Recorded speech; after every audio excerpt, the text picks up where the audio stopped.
Hey there, and welcome to another episode of Marketing from the Trenches. I'm your host, Will Wang, and in this episode, we're going to be talking about how to position your brand and your company if you're in a crowded marketplace or if there is a big competitor that kind of dominates the entire market. So I'm going to be running through how to tell stories, how to write your copy, how to approach the market, and position yourself as the better alternative.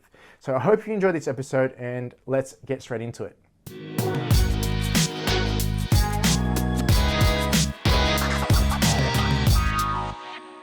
So I was brought in to consult to a couple of fun startups recently through an accelerator based in Sydney. And one of the companies that were in there, one of the startups that I was talking to, they got funded a little bit. They're a financial services company. And the question they asked was actually a really, really interesting question. And I thought it might be worthwhile sharing with you guys today because it might apply to a lot of different businesses, and it certainly applies to what we do in my industry as well. So the question that I got asked was, how do you stand out, or how do you beat these dominant players, right? Because the company I was talking to, they're in the same industry as the big banks in Australia. There's overseas banks coming in, financial services companies, and they've got billion dollar budgets for the marketing. And these guys, while they've been funded a little bit, they'll find it really hard to talk about it and get in front of the right audience when the competitors were spending so much money just hammering their market. So the question was, with the limited budget we've got, with the limited resources we've got, how do we get in front of the right people and convert them into leads and clients, and then obviously get referrals and things like that. So I'm going to be covering a little bit of copywriting. I'm going to be covering a little bit of psychology, covering what I'll do in different markets. And I'll take some examples in markets that I feel like are a little bit crowded, right? And spin it in a way that helps you package up your story as well, helps you frame out how you speak about your business to get people to understand and to trust you and like you and want to do business with you more than the big dominant incumbents. I guess let's start with the principles, right? Let's start at the beginning. Let's start with the principles or what we want to do.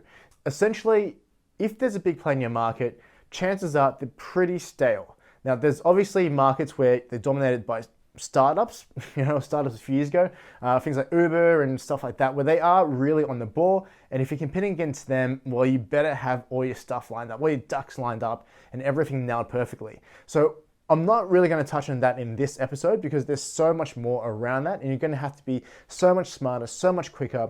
And these tech unicorns coming up, they've got people who embrace the hacking and also just the startup grind culture, but they've also got the resources of a big company and billions of dollars behind them. So that's pretty hard to compete against.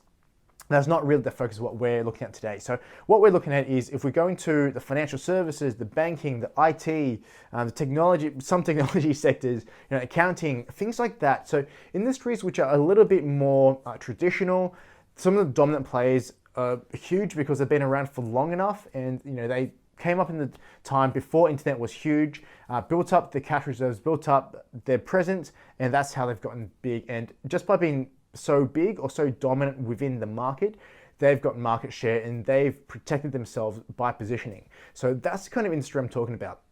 Now, this financial services company, I'll just give you a little bit of background because obviously I can't divulge too much, but they're a really innovative, and it's actually a really great product, right? It's a product that looks at an individual and gives them individual benefits. I'm not allowed to say too much more than that. So it really treats people like a person. It really values their customers, and I just love the way it serves the people, serves the customers, all that kind of stuff. But the problem is they're trying to sell them a financial service product, right? It's financial services. So they're competing against banks, brokers, all that kind of stuff, trying to hammer the same market. What I wanted to kind of get across was, first of all, if you're trying to fight against these big companies in terms of positioning, you're doing it wrong because you're never ever going to be able to compete against them just because they're so big, right? They've got the budgets. If you're trying to be corporate, if you're trying to be professional, if you're trying to fight fire with fire, you're always going to lose because they've got the bigger flames. They've got people fanning the flames 24/7. And if you're a startup or someone who doesn't have an infinite budget, that's just not going to work for you. So the question is, how do you approach it and win? Now, if you can't fight against them, then, well, actually, that's the wrong way of saying it, right? If you can't compete like for like with them, don't play their game, right? If they're playing checkers, you play chess. So what I mean by that is, if you can't kind of compete like for like, just compete against them completely. Change everything about your company, if you can, obviously, your culture, the way you talk about yourselves, the way you talk about your customers, the way you talk about your team to be the opposite of what they do. So let me go into an actual example of what I told the guys I was consulting with, and I'll break down exactly why I wanted to do, why I felt that their message should be portrayed that way. So, what I did was I laid out a bit of an ad, and I used the ad as a teaching platform, which I'll kind of do here. So imagine this, right? Imagine, or just remember all the commercials you see from the banks, right? Very generic people, stock images, happy families in white collared shirts, all that kind of crap. Same old, same old. So the way I told these guys to position themselves was to be the exact opposite, right? Use real people in their ads, use their own customers, use themselves, dress up in t-shirts, and then portray that against what the banks do. So have a shot of the banks and just a generic banker in a suit, in a white collar shirt and a really boring red or blue tie, whatever it is, sitting there, shaking their heads, saying no on the applications, right? This is the image that you want the market to believe your competitors are kind of like, right? And I mean, banking industry, it's not kind of too hard. Everyone already thinks bankers are kind of that way. So that's the image we wanted to portray. So, we wanted to use that, have a bit of a grey background, show that going forward, them just saying no on the applications, cut to a scene with application or the interest rate was super high, and then show this younger couple, I mean, they were going after a younger demographic, so younger couple, whatever it is, and just show them looking at the rates going, oh, holy crap, that's a lot, right? So that was us feeling the pain of our market or talking to our market, because you really want to talk directly to a single profile or a single person. So that's kind of us trying to lay the foundation, kind of get on their side, trying to tell them that we understand where they're coming from and that we relate to them. So getting on their side, empathy, right? So that's the first scene. Banker, suit, white collar shirt, tie, generic, boring, gray background, very boring. Then we cut to the couple, and then we cut to, the company itself or the company representatives. So we actually like using the founders in there. We were trying to encourage them to go on camera or at least get some of their team members because it's just more real and it's just more genuine. And when you're a smaller company, you can actually afford to do that. Interesting story. I was part of a mastermind group where the CEO of Godfrey Vacuum Cleaners. Now, if you're based in Australia, this might make sense to you. If you're based overseas, I'll kind of give you a bit more context. So Godfrey's is a vacuum company, grew to be a huge vacuum company, one of the biggest ones in Australia. And when the CEO first stepped in, or the CEO who made it very popular and really grew them and took them to where they are now, he didn't want to pay hundreds of thousands of dollars to a production company to hire professional actors, do all that kind of stuff. So he kind of stuck himself up on camera and got a bowling ball, got the vacuum and lifted the vacuum, showing how strong the vacuum cleaners were by sucking up this bowling ball. So that's the kind of same principle that we're going after. If you're smaller, if you're scrappy, if you want to really play at the market but you don't have the budget, put your own people in front of the camera. Put yourself in front of the camera, because there's no one that's a better representation of your business than you. So, first scene, banker, generic, boring. Second scene, the founders talking directly to the camera and talking about their problem. So a really good example of this is the Koala mattress guys in Australia. They've got some ads where they talked about why they did what they did, the hassles they had. So check that out. It's a really good example of how to do it right. So that's the second scene. The picture, the founder sitting there in the t-shirt, laid back guys on a couch, talking to the camera saying, hey, here's the problem we had. Here's what happened when we went for a loan with the banks. Here's why we didn't like it. Here's how customer service sucked. Here's how it made us feel, right? You want to bring a lot of emotion into it, because the marketing teams at the bigger companies, they're a team, right? They're a big team, a lot of people to go through. They've got the compliance to deal with, lawyers, all that kind of stuff. They take the emotion out of marketing, and emotion should be all about marketing. So talk about your feelings, why you decided to do this service, launch this product, whatever you're doing, and talk about the emotions behind it, what made you or what compelled you to do it. So that's the second scene. First scene, generic banker. Second scene, founders talking about what they're doing. And then, and then the third scene, we talked about the customers. Because honestly, I mean, who cares about you, right? Who cares about you? Who cares about me? Everybody only cares about themselves. So the third scene, or the third way that we engineered this campaign, was talking about how their customers felt, the benefits to the customers, why they wanted to use us instead of the competitors, and made it all about the customer.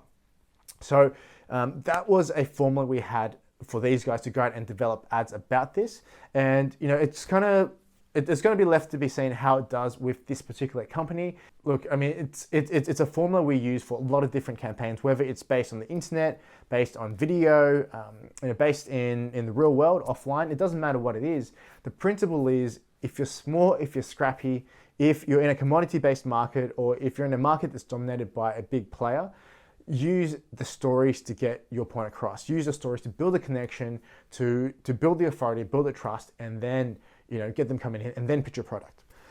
So let's take another example in another space which we do a bit of work in, which is a little bit crowded as well, and that's the accounting or the bookkeeping space. Have a think about the last time you're looking for an accountant. You probably came across a whole bunch which all look pretty similar, all had the same service, all said the same thing: we can save you on your taxes, blah, blah, blah.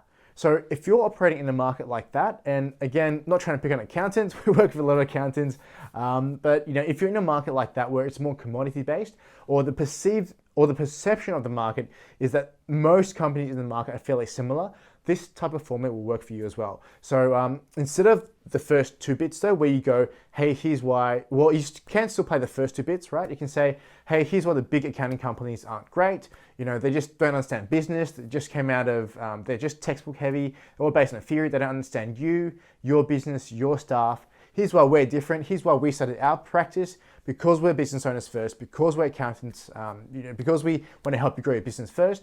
That's why we wanted to start. And here's what our approach has done. So here's some of our clients. One of them was really unhappy with their old accountant, which is a big accounting firm. They spent hundreds of thousands of dollars and they hadn't got this compliance issue solved. We came in and solved this issue in 14 days, and we cost them 1/10 of what the bigger company was charging. Here's another example. So as you can see, it really takes you above the playing field of everyone saying the same thing, because everyone's kind of been educated enough to know, okay, let's talk about benefits. Let's talk about tax minimization. Let's talk about, we can save you time, we can save you frustration. Everyone's saying the same thing. So you've got to go one level above and go, well, yeah, we do that kind of thing too. That's assumed, but here's why, and here's how we do it, and here's some proof. So that's going to really step you up and step your company up against a whole bunch of competitors who are all saying the same thing in the marketplace. So those were a couple of examples. I might do one more example just to kind of hammer the point home. So let's take, for example, an IT or a business intelligence company. Now, if you're not familiar, I'll give you a bit of background about this. Business intelligence, which is a field I was really involved in back in a previous life when I was working in the corporate. It's all about using data and reports and things like that to potentially make a business better, save money, do more sales, all that kind of jazz. So the problem is a lot of companies in the field, they're approaching the game in the same way. So, hey, we can build your reports. You can use these reports and make more profit. We can look at your data, come up with some ways to save you money, and you can do X. So in a field like that, again, the 3-point principle: talk about the market, talk about the common enemy, and I'll explain that in a little bit. So the common enemy means one of your competitors, and the reason that they're common enemy is because they're not doing the right job by their customers, which are, by the way, your customers, and they're trying to compete with you and not doing a good job for the market. So that makes them the common enemy, right? Someone that you can throw sticks at or stones at together with your leads to build empathy and build a connection. So point 1, common enemy. Point 2, why you're different, right? Your story, be human, connect with them. So, the reason why we decided to start our organization was because we were working for the enemy and we saw how inefficient they were, or how much they were charging to get very little results. So we decided we wanted to help businesses really make the most out of their data, really get the most cost-effective solution that gives them a return as quickly as possible, rather than keep charging them hundreds of thousands of dollars, even up to millions of dollars every year for very little results. That's why we decided to go out on our own. Since then, here's what we've done, right? We've had this one client which had paid $500,000 to a bigger company. They saw no results. They paid a whole bunch in consulting costs, a whole bunch in software, and they just couldn't get the reports done. And our internal team actually could get it done in 2 weeks. This external team, who came in with the promise of being experts, couldn't get it done within 6 months. So we lost a whole bunch of money. Or the clients rather lost a whole bunch of money. We came in, we changed a few things around, and within 3 weeks, we got them to the point where their entire business was using their reports, and they're on track to save $5 million this year.